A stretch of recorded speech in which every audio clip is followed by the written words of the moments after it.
It was a cold, dark winter night when my phone rang and my heart dropped instantly. The voice on the other end was Jason, my husband, but something felt off.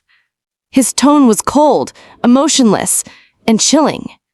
"Lisa, I'm divorcing you. I've already sold the house," he said flatly. At first, I thought it was a cruel joke, but then came that bitter, hollow laugh that froze my soul. My world spun, my heart sank, and everything I had built was falling apart. That call shattered the foundation of my life, leaving me confused, betrayed, and utterly alone. I wanted to believe it was a mistake, but deep down, I knew this was just the beginning of my nightmare. This was the moment everything changed. My name is Elisa Turner. I'm 35 years old, a mother of 2, and a corporate accountant who devoted her life to her family.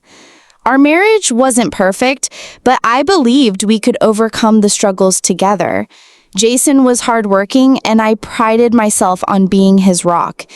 We bought a house with dreams of filling it with love, laughter, and memories where our children could grow. 10 years of saving, sacrifices, and hard work went into making that house a home. Every corner was filled with shared hopes, from joyful moments to challenges we faced side by side. I thought I had a safe haven, a future secured with my family. But I didn't know that behind my back, everything was about to collapse. That chilling call was just the beginning of the nightmare. Months before that call, Jason had changed completely. He started coming home late, glued to his phone, and taking suspicious calls in private. I wanted to believe it was just work stress, but doubt crept in. One night, when he was asleep, I checked our bank accounts. Money was disappearing with no clear explanation. Bills were unpaid, and cash was vanishing. My gut screamed that something was wrong, but I pushed the fear away, hoping it was temporary. I wanted to trust him, but the signs were impossible to ignore. I kept hoping it would get better. But then came the call that broke everything.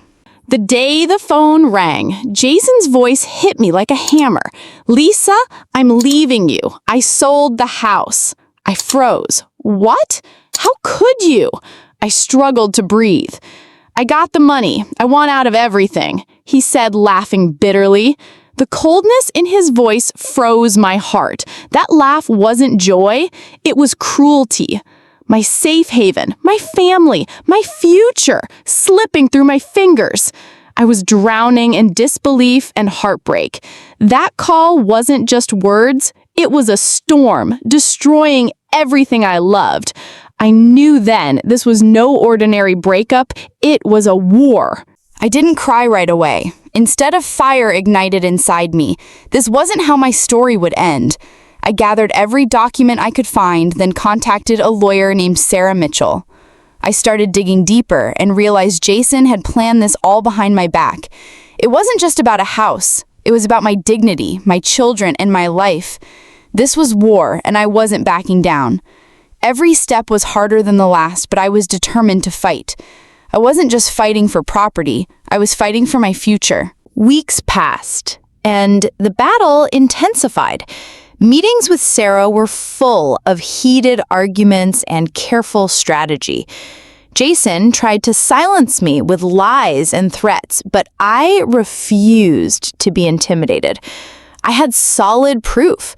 Bank statements showing secret transfers, messages revealing his collusion with others, and forged contracts where he'd faked my signature to sell the house. Sarah helped me compile these irrefutable pieces of evidence and present them in court.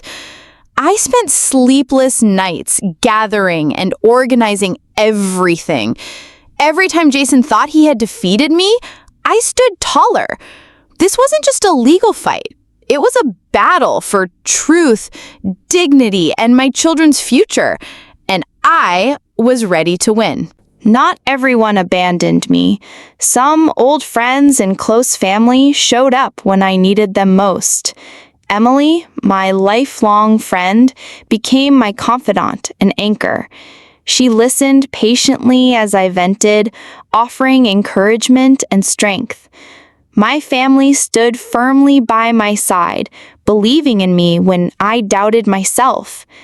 Their kindness was a lifeline through the loneliness and despair. Knowing I wasn't alone gave me courage to face each new challenge. Sometimes a simple message or call was enough to reignite my hope. I learned that even in darkness, unexpected light can shine. Life without Jason was chaos.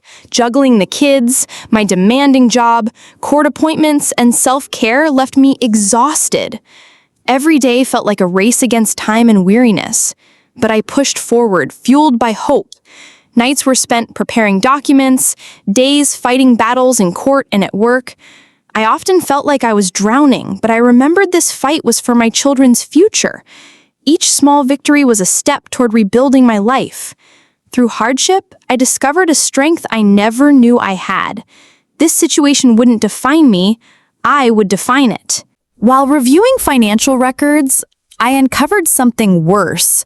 Jason hadn't just sold the house, he'd funneled money into secret accounts and forged documents to cover his tracks. The betrayal cut deeper than I ever imagined. It wasn't just a property dispute, it was deception on every level. Even in that darkness, I refused to give up. I was determined to expose the truth and hold him accountable. This fight was about justice, and I was ready to see it through. The last court hearing arrived. Standing face to face with Jason, I felt a calm strength I hadn't known before. We both understood this was the end of our story together. He looked defeated. I looked resolute. "I never thought I'd divorce you, but you made your choice," I said quietly, "and I choose to be strong." The judge reviewed the evidence and made a fair ruling. Justice, finally, had come. I realized that even in the darkest moments, victory is possible. Our story ended there, but my life was just beginning. The court ordered Jason to repay the money from the house sale, and custody of the children was granted to me. This was the start of a new life, filled with challenges, but also hope and freedom. Finally, I had control over my future. Every day became a chance to rebuild, heal, and create a home filled with love and stability for my children. I wasn't broken, I was stronger than ever. Life was still full of lessons, but now I knew I could face anything. If you've ever been betrayed, left broken, or lost everything, remember, this isn't the end. Your comeback can be stronger than any defeat. If my story inspires you, please subscribe and ring the bell to hear more true stories of strength, betrayal, and redemption. You're not alone. Together, we rise. Now tell me, what's the biggest betrayal you've faced? How did you overcome it? Share your story in the comments below. Let's support each other.